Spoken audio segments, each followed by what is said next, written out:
Okay, let's get started.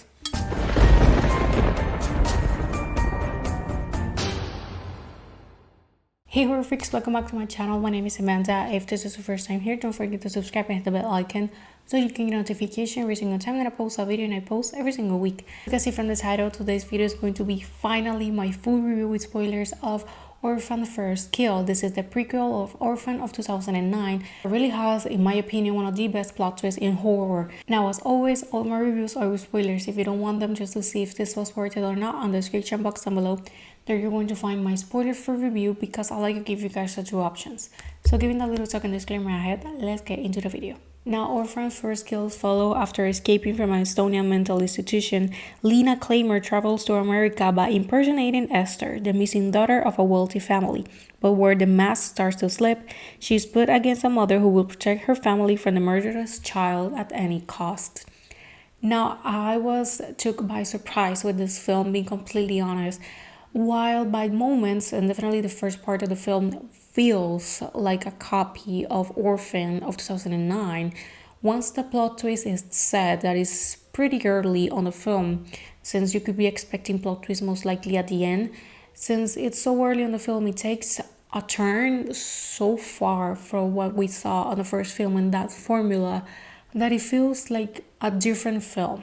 Like the essence and the concept, it's pretty much the same, but once the plot twist is there, completely separated, something that I really appreciated. Now, the film is set 2 years before Orphan, meaning that we are in Estonia in 2007. The film opens with Lena trying to escape and, of course, succeeding on escaping the Tsar's Institute, that it's where she had her Bible on the first film. And this is how the Colemans actually found out from where she was instead of the orphanage.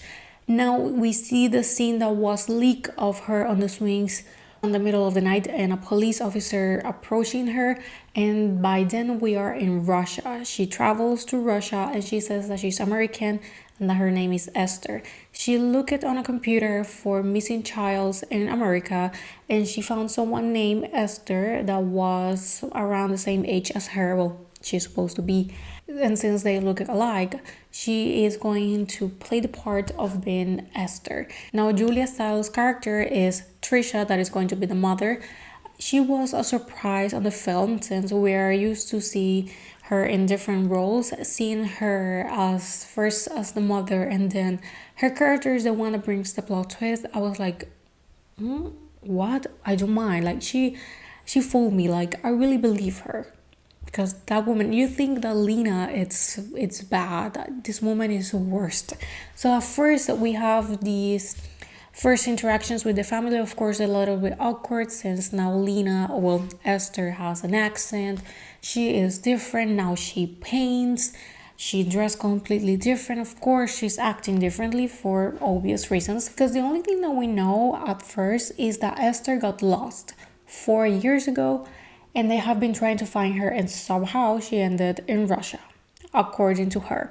Of course, she never really explains or gives like a detailed story of how she ended there. Like she says she's not ready. Of course, we know that she doesn't even have like a backup story. Of course, we know what is going to happen, at least at the end. We know the ending of this film because this film is basically told in 5 minutes. On the first film, we know that she tries to seduce the father after tricking them. She fails, so she killed them all and set the house on fire. But we don't know the middle. We don't know what happened between her tricking them and she killing them. And that's what this film shows with the plot twist.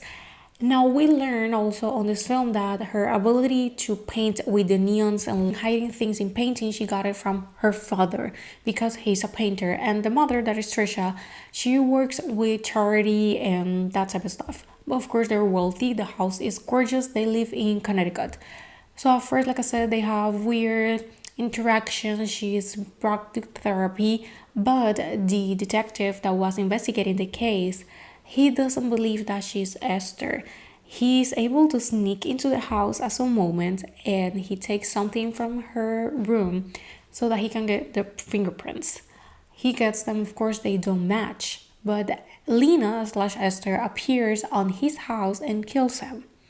And while this is happening, the parents, they aren't on the house, so They didn't even knew about all of this. But of course, Trisha realizes that Esther is not on the house, and she finds the Bible and has a picture of them and has her face scratched. And you could be thinking, oh gosh, she's going to find out what the hell. She gets to the detective's house. She kills the detective. Like Lena was already stabbing him, but he was still alive. And suddenly she appears with a gun and kills him. And Lena is like, Mommy, like she's trying to play the part, but she's like, no, no, no, stop it. And this is the moment where I realize, oh, wait, she knows. How the hell she knows? Well, this is the whole plot twist that Esther, like the real kid, is dead. Because the oldest brother accidentally kills her because they were playing too rough. Completely honest, I think that definitely that relationship between Esther and Gunter, that it's the name, well, is actually reading like Gunnar, but they say like Gunner. So like Gunner, I don't know, mispronouncing happens. But the thing is that this kid was playing too rough with Esther and kills her. So they buried her somewhere and they told the father that she got lost. And they have been living with that life for 4 years. Of course, they knew from the very beginning that Lena wasn't Esther because they buried the body. So while Lena is asking her Trisha for like, please just let me go, I won't say anything, she's like, no, I can't risk too much because everyone knows already that you came back, you can't be lost again. So they decide to play the part. They're going to try to keep the missing daughter returning with the good mother. But that woman is evil. Of course, this unleashes a cat-mouse situation because they're trying to kill each other. And the kid also, like, I hated that kid so damn much. Like, seriously, he deserved what he got. Like, when Lena kills him, I was like, I'm sorry, but you deserve it because you were an ass. And the worst brother that someone could ever ask. Like, awful.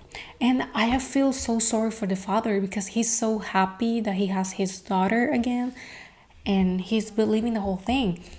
But of course, Trisha knows the whole story that Lena is an adult because she has to tell her. And they start playing this part of being a perfect family while they're trying to kill each other, like behind the scenes, until eventually they can't stand it anymore. And this is when the real fighting starts. This is our like the last 20 minutes of the film. We have the fire of the house. Lena kills Gunner, I don't even know how it's pronounced. She kills him, and of course this is what really unleashes Trisha's like rage against Lena. They start fighting along all of the house until the end on the roof, and the house is on fire. The father was on an exhibition, so he wasn't at the house.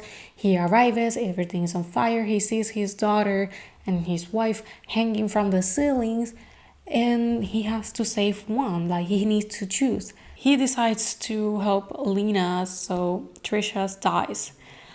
And this is the moment of revelation, like her teeth fall, so he sees like her real teeth, and she's like, I love you, I'm adult, I did all of this for you. She's like confessing her love for him because she gets in love with him because she's an adult. And he's like, what the hell are you? Like, he's disgusted. She pushes him and he dies. Of course, this is not a surprise. We already knew what was going to happen. She changes her clothing, waiting for the police and everyone to arrive, and with her Bible. And the film ends with her with the therapist saying on like a voiceover, like, who wouldn't want to adopt her?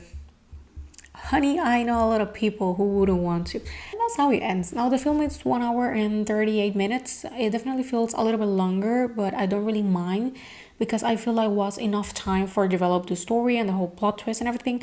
I love it, the plot twist, the reality, because if they decided to just keep it simple, like just her tricking the family and like them be suspicious but never really getting into the point, and she just went it too easily, I think that the film would have been a flop.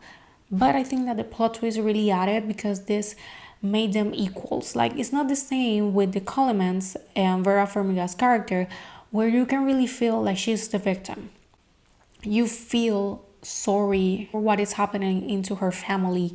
You fear that she maybe get killed by Lena at the end, but of course she's protecting her family, and her husband is the only one that dies. Here, I didn't feel sorry for Trisha. Like, she deserved it. She was a really bad woman. The only one who didn't deserve it was the father. He didn't. Like, he wasn't actually a good person, but the rest they did. The detective happens. The art instructor, like, they were innocent people but were on the way of a really dangerous person. And that's basically like the whole thing with the film. Like I said on my reaction to the trailer, calling it predictable will be ridiculous because it's a prequel. We know what is going to happen. But the middle to the end, that is the part that we don't know, I really enjoyed that part and it took me by surprise. So I really appreciate that.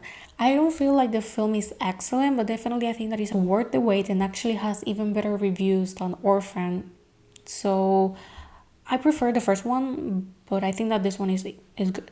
So for me, this one is a 3.5 out of 5 or a 7.5 out of 10. I have read some people saying that there were inconsistencies with the story, but at least I wasn't able to find them. I think that if maybe a plot hole or maybe some minor changes, they can be, I mean, happens, but I didn't saw them. So maybe they are there and I just didn't realize.